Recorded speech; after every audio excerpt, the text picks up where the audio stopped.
Imagine, like a 30,000-year-old survival mechanism, a genetic superpower that kept your ancient ancestors from bleeding to death in battle. Right. Now, imagine that exact same superpower is quietly waiting in your veins right now, ready to be triggered into a lethal threat by something as simple as, I don't know, a long flight or a daily birth control pill. Yeah. It's a terrifying thought. It really is. Today, we are taking you on a deep dive into the Nova Daily Genetics podcast series, specifically looking at Chapter 3 of Dr. Daniel Wallerstorfer's book, Unlock Your Genes for Precision Health. And our mission today is to explore this hidden biological blueprint inside you. We want to see how it interacts with everyday lifestyle choices to either, quietly protect you or put you at severe risk of blood clots. Which is something a lot of people just don't think about until it's too late. Right. So, okay, let's unpack this, because Yeah. to really understand the science here, we have to start with the human reality. The chapter opens with two stories, and they are incredibly sobering because they involve two young, vibrant people who did absolutely nothing wrong. Literally nothing wrong. And they had zero warning. It really grounds everything we're going to talk about today in very stark, real terms. I mean, these aren't abstract statistics. These are sudden, catastrophic events. Yeah, let's look at the first one. We have the story of Ashley Littlefield. She was just a typical 18-year-old. She had a boyfriend her family adored. She was studying for her final exams to become a beautician, and she was taking hormonal birth control. Like millions of young women do every day. Exactly. So she had just gotten back from a cruise with her family. Picture a sunny Saturday, right? She's hanging out in her boyfriend's backyard, and around 7 p.m., she drives over to her parents' house to help with the barbecue the next day. Standard weekend. Her father actually sees her pull up. He watches his eldest daughter get out of the car, walk up the 2 steps to the porch, reach for the door handle, and suddenly, she just collapses. It happens in the blink of an eye. I mean, one moment, a perfectly healthy teenager is walking up the steps, and the next, her body is completely shutting down. Yeah. Her father rushes over, but she's already lost consciousness. They call emergency services. In a brief moment of waking up, she whispers to her dad, "I had trouble breathing." Oh, wow. Her dad intuitively starts CPR right as the ambulance arrives, but despite everything, she didn't survive. It's just devastating. And then there's Richard Levins, completely different profile, but the exact same tragic result.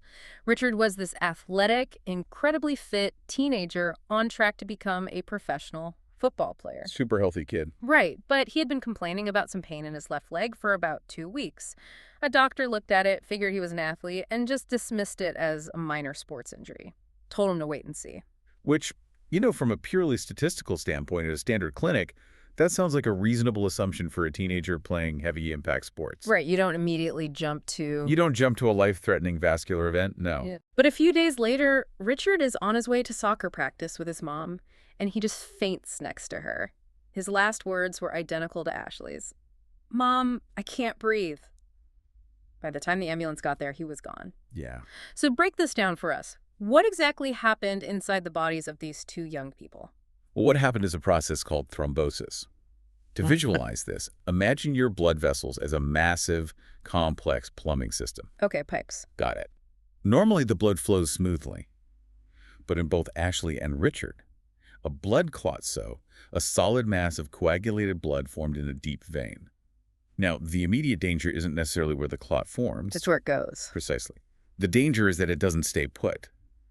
It broke loose from the vessel wall and began traveling through the bloodstream. It becomes like a rogue blockage just moving through the pipes. Exactly that. It washes through the wider veins, moving closer and closer to the heart until it gets pumped into the pulmonary artery. Which goes to the lungs. Right. And this is where the vessels start to branch out and get narrower and narrower. Eventually, that clot reaches a vessel it simply cannot pass through. Yeah. It wedges itself in tight and completely blocks the blood supply to the surrounding tissues. And because both Ashley and Richard specifically said they couldn't breathe, that tells us exactly where this rogue clot ended up. Yes. In both of their cases, the clot traveled into the lungs, causing what is medically known as a pulmonary embolism. This is the most life-threatening form of thrombosis. But wait, if their airways weren't blocked, why couldn't they breathe? So the reason they felt like they couldn't breathe isn't because they couldn't get air into their lungs, it's because the blood could no longer reach the tiny air sacs in the lungs to pick up oxygen. Oh, wow. So the oxygen is there, but the blood can't get to it. Exactly. The tissues are instantly starved. Within a very short time, That catastrophic drop in oxygen leads to unconsciousness and, in many cases, death. It's terrifying because it is entirely invisible from the outside. But the chapter also notes that the destination of the clot dictates the crisis, right? If it goes somewhere else, the name of the emergency changes. That's a crucial point, yeah. If we connect this to the bigger picture of cardiovascular events, it's the exact same underlying mechanism. Just a different location. Right. If that traveling blood clot bypasses the lungs, travels up to the brain, and lodges in a narrow cerebral vessel, it starves a portion of the brain of oxygen. We call that a stroke. Okay. If it happens in the coronary arteries feeding the heart muscle itself, it causes a heart attack. Yeah. But the pulmonary embolism is uniquely sudden in how it shuts down the body's entire oxygen supply chain. I want to pause here and look at the odds because honestly, something isn't adding up for me. Okay, let's hear it. The text mentions that roughly 1 in 20 people develop a thrombosis over a 30-year period. But taking a cruise, playing sports, taking hormonal birth control, these are incredibly common activities. Very common. So if 1 in 20 people get this over 3 decades, why did it strike Ashley and Richard when they were just teenagers? Is risk just like stacking blocks? You know, you have 1 block for birth control, 1 block for a long trip, and if you stack enough bad habits, eventually the tower just tips over. That's a very common way to think about it. But it's actually the wrong mathematical model for human biology. Risks in this context don't just add up like blocks, they multiply. They multiply. Yes. In medicine, we say they potentiate each other. Walk me through what that actually looks like in practice. Sure. Let's start with standard lifestyle factors. These increase your baseline risk, but usually only moderately. For example, the data shows that being a smoker increases your risk of developing thrombosis 1.43-fold compared to a non-smoker. Okay, so a small bump. Right. Obesity increases the risk by a factor of 2.75. And in women, taking hormonal contraception increases the risk by roughly a factor of 2.73. Okay, so if you take the pill, your risk is nearly 3 times higher. That sounds significant, but I imagine doctors consider that a calculable, acceptable medical risk for most healthy people. On its own, it absolutely is an acceptable risk. But here's where we have to look beneath the surface at the genetic blueprints.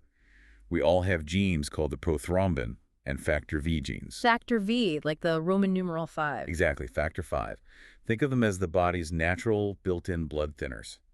Their entire job is to keep the blood flowing smoothly and prevent it from clumping together. So they are the traffic cops keeping the blood moving. Good analogy.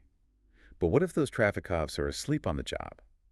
If you have a defect in just one of those genes, your baseline risk of developing a clot over your lifetime isn't just slightly elevated, it is 5 to 7 times higher than someone without the defect. Wow, 5 to 7 times? Yeah, and in rarer cases, where a person inherits a defective copy from both parents, meaning both versions of the factor V gene are defective, the risk skyrockets up to 80 times higher. Wait, 80 times? That is a staggering jump. It is.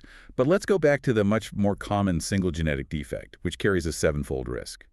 This is where your block stacking analogy falls apart and the multiplier effect takes over. Okay, lay it on me. Let's look at the specific clinical math from the book. If a woman has a 2.75-fold risk, because she uses a hormone contraceptive, and she also unknowingly has a 7-fold risk due to this genetic defect, her body doesn't just add those two together. So it's not 2.75 plus 7. No. The interaction multiplies the danger to a massive 26-fold increased risk. Oh, wow. So a completely normal, everyday lifestyle choice like taking the pill becomes a massive life-threatening danger solely because of a hidden genetic multiplier. According to the data, 1 in 12 women, that's 8.5% of all women, who use the pill or a hormone-releasing IUD and carry this genetic defect will develop a thrombosis. 1 in 12. That's so high. It is. And this is exactly the trap Ashley fell into. She had the gene defect, which gave her that hidden 7-fold risk, and she added the contraceptive hormones on top of it, triggering the multiplier. And Richard? Richard had the genetic risk alone, and combined with whatever minor injury he sustained playing sports, that was enough to trigger the fatal pulmonary embolism. Neither of them had any idea they were walking around with this invisible threat. The numbers in the chapter really put this into perspective. Statistically, about 1 in 50 people carry a thrombosis gene defect. Right. And to break that down further, 1 in 83 people of Caucasian descent has the factor V Leiden gene defect, and 1 in 140 has the prothrombin defect. Yes, those are the specific numbers. But that raises an obvious question for me, honestly. If this mutation is so incredibly deadly, why hasn't evolution weeded it out? I mean, why do 1 in 50 people still carry a gene that basically wants to clot their blood to death? It seems counterintuitive, doesn't it? But we have to remember that evolution doesn't care about our modern lifestyles. It doesn't care about birth control pills or transatlantic flights. It just wants you to survive to have kids. Exactly. It only cares about survival in the environment where the mutation first appeared. To understand this, we have to rewind the clock about 30,000 years to northern Africa. Okay, set the scene for us. This specific mutation, the factor V Leiden mutation, originated in northern Africa and then spread with human migration into the Middle East and gradually up into Europe. Now think about the primary threats to human life 30,000 years ago. You were a hunter-gatherer. So you're dealing with predators, tribal conflicts, hunting accidents. Exactly. And if you suffered a severe injury or a battle wound back then, the biggest immediate threat wasn't an infection setting in a week later. The immediate threat was bleeding to death on the plains. Right. Scientists believe this genetic defect actually provided a massive benefit to the people who carried it because it made their blood coagulate or clot much faster than normal. Oh, I see. So if they got slashed by a predator or punctured in a conflict, their hyperclotting blood meant the wound sealed up rapidly. Exactly. Faster clotting meant less blood loss, which meant a significantly higher chance of surviving the trauma.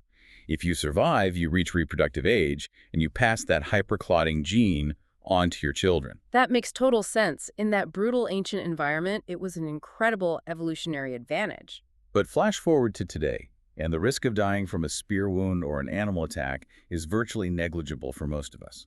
Which turns this ancient survival superpower into a modern liability. Exactly. Today, it is estimated that about 40% of all cases of thrombosis are directly linked to this single genetic defect. Yeah. It's a classic evolutionary trade-off. What kept your ancestors alive is now putting you at risk. The demographics on this are fascinating, too. The book points out that this defect is almost non-existent in Asia, but it affects about 5% of the population in Europe. But the real outlier mentioned in the text is Lebanon. Yes, the statistics there are remarkable. The incidence of the factor V defect in Lebanon is 14%. 14%? That's more than 1 in 10 people. It creates a unique public health challenge. It puts Lebanese women who use hormonal contraception at an exceptionally high risk of triggering that multiplier effect. Wow. It's a perfect storm of ancient genetics clashing with modern medicine. If we combine the factor V and prothrombin gene defects across the broader European population, about 7% carry at least one of them. Meaning?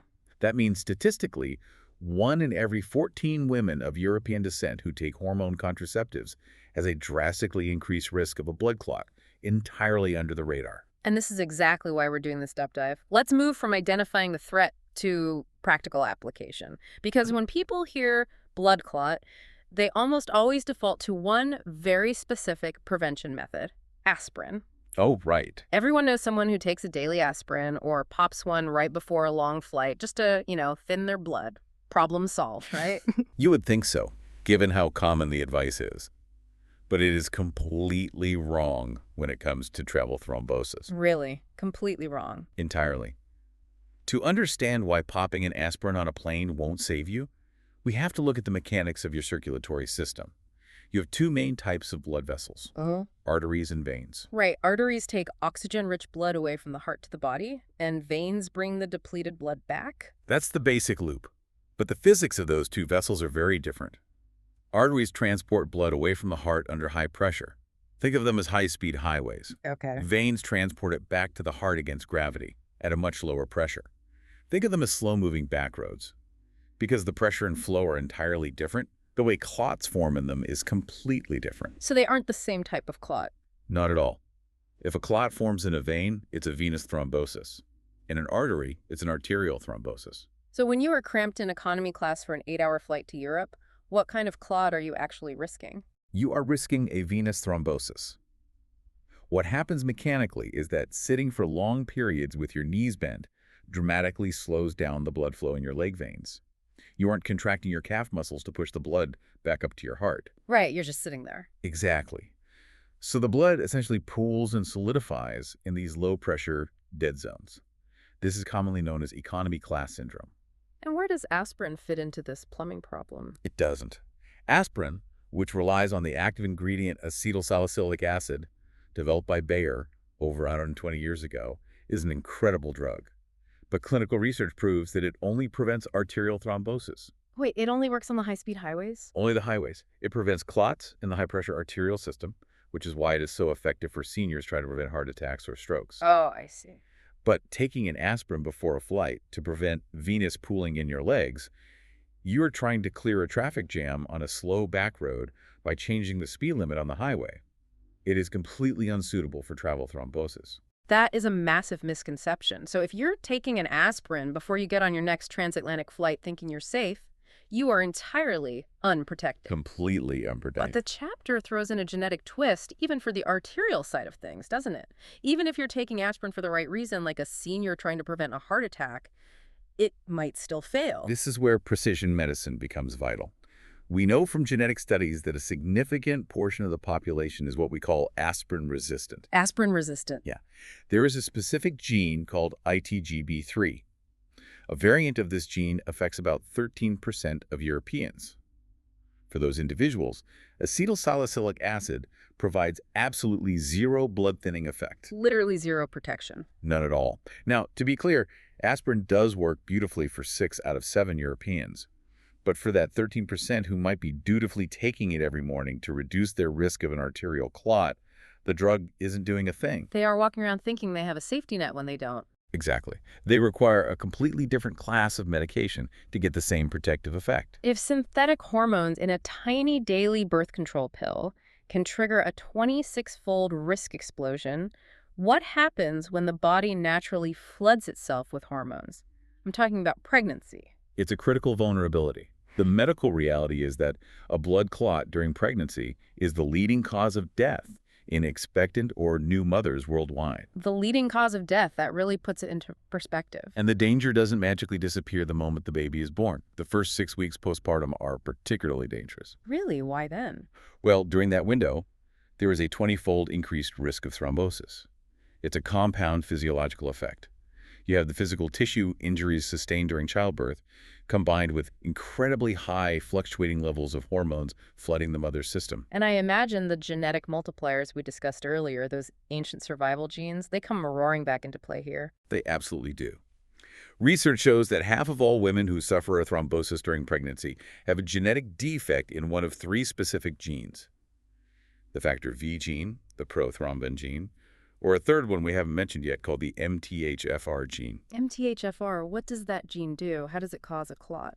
So people with a mutation in the MTHFR gene generally suffer from elevated levels of an amino acid called homocysteine.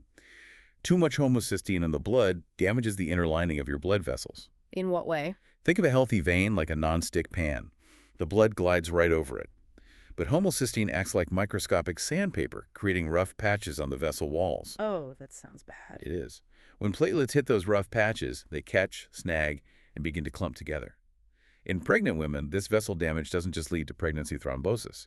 It can trigger severe complications, including miscarriage. Wow. To put the genetic risk in perspective, a woman with a factor V defect has a 15 times greater risk of suffering a thrombosis during and immediately after pregnancy than a woman without it. But we aren't just here to scare people. What is the solution? If a woman knows she wants to have children and she discovers she has one of these mutations, what can she practically do? The clinical solution is highly effective. Women with these specific genetic profiles can begin therapy with low molecular weight heparin. Heparin. Yes, heparin actively inhibits blood clotting, significantly neutralizing that multiplied risk. But is it safe for the developing baby? You always hear about the dangers of medications crossing into the womb. It is remarkably safe. The affected person injects the heparin herself, and it is completely harmless to the fetus because of its physical size. The size of the needle. No, the size of the molecule. The heparin molecule is simply too large to cross the placental barrier and enter the fetus's bloodstream. It stays in the mother's system, doing exactly what it needs to do. Oh, that's brilliant. But the recurring tragedy here is that those 1 in 50 affected women are usually entirely unaware they carry the defective gene until it's too late. This is why the book strongly emphasizes that, especially after experiencing a miscarriage. Carrying out a genetic analysis is essential. It allows doctors to start that stabilizing heparin therapy for future pregnancies. Okay, so heparin is the clinical intervention for pregnancy, but what about the rest of us? What actionable advice does the chapter give for optimizing our daily environment to keep our blood from clumping? The book outlines several very precise, non-medical steps you can take today. First and foremost, hydration. You need to drink at least 1.5 liters. That's roughly 3 pints of water per day. Unsweetened herbal teas or lemon water are great too. That just flushing the system. Exactly. This physically ensures your blood remains diluted and maintains its liquid viscosity. Let me guess, my morning coffee doesn't count towards those 3 pints. Unfortunately, no. Alcohol, coffee, and black tea all have a dehydrating effect on the body, making them counterproductive to keeping your blood thin. Got it. What else is on the prevention list? Maintaining a normal body weight is crucial, as being overweight increases the risk of thrombosis almost 3 times. Quitting smoking is another major one. Does that make a big difference? A huge difference. Eliminating nicotine reduces your risk 4-fold. Nicotine physically constricts the vessel walls. It acts almost like a chemical tourniquet from the inside, giving the blood less room to flow, which forces it to jam up. Makes sense. Finally, stretch your legs regularly. If you are on a long flight, stand up, walk the aisle, contract your calf muscles to literally push the blood out of those dead zones. And if you know you are genetically predisposed, consult your doctor before long flights. They might prescribe medical compression stockings or a preventative injection of heparin. You know, reading through the sources for this deep dive, I was really struck by the National Blood Clot Alliance. They launched a major information campaign called Stop the Clot. Their website is stoptheclot.org. Yes, it was launched over 15 years ago by people who were personally affected by these exact gene defects. And the most sobering statistic from their site was that out of more than 200 patient case histories shared there, at least 70 of them reported that a defect in one of these relevant genes was finally discovered to be the triggering factor. Yeah. But usually only after years of painful misdiagnosis. Which brings us to the ultimate line of defense: early detection. You need to know what a clot looks and feels like before it becomes a pulmonary embolism. Instead of just reading a medical list, let's map this out for the listener. Imagine the warning lights going off in different sectors of your body. Let's start with the origin point, usually the legs. What are the alarms? For a venous thrombosis in the leg, you are looking for swelling in the affected area, localized pain or sensitivity, increased heat in the skin when you touch it, or visible redness and discoloration. Okay, and if those alarms are missed, and the clot breaks loose and travels to the lungs like it did for Richard and Ashley. The lung alarms are difficulty breathing, chest pain that gets noticeably worse when you take a deep breath or lie down, unexplained coughing, sometimes coughing up blood, and a racing erratic heartbeat. If you experience those, seek medical attention immediately. Call 911 if you are in doubt. Finally, what if the clot bypasses the lungs and hits the brain, triggering a stroke? The brain alarms are sudden numbness or muscle weakness in the face, arms, or legs, especially on one side of your body. You can self-test this quickly. Does one side of your face droop when you try to smile? Can you lift both arms equally well? Okay, so asymmetry. Right. Okay. Also watch for sudden confusion, trouble understanding people speaking to you, or problems forming words yourself. Sudden vision problems, loss of balance, unexplained dizziness, or a severe sudden headache are also major red flags. Again, call 911 immediately. This all loops back to the core message of Dr. Wallerstorfer's chapter. Nothing beats information. Knowledge is power, especially when it comes to the invisible code written into our cells. Absolutely. The author highly recommends genetic analysis for these thrombosis genes, particularly if you have European ancestry, where these multipliers are most heavily concentrated. To put it in perspective, the book notes there is a 20% chance that a woman in your own circle of acquaintances will develop a thrombosis due to a combination of a gene defect and hormone use. It's staggering. Finding out your genetic blueprint before a crisis hits can quite literally be the difference between life and death. It's about moving from being reactive to being proactive. Knowing your genes allows you to make informed, personalized choices. To know for sure if that birth control pill is a safe option for your specific biology, or if that long international flight requires extra medical precautions. Exactly. So, we'll leave you with this final mind-bending thought to mull over. If a 30,000-year-old genetic battle, a hyperclotting mutation designed to stop a hunter-gatherer from bleeding out on the ancient plains of northern Africa, might be quietly circulating in your veins right now. Wait, sorry, no. Might be quietly circulating in your veins right now. What other ancient survival tools are hiding in your DNA, just waiting to be understood? It really forces you to look at your own body and your ancestry in a completely different light. It really does. Thanks for joining us on this deep dive. See you next time.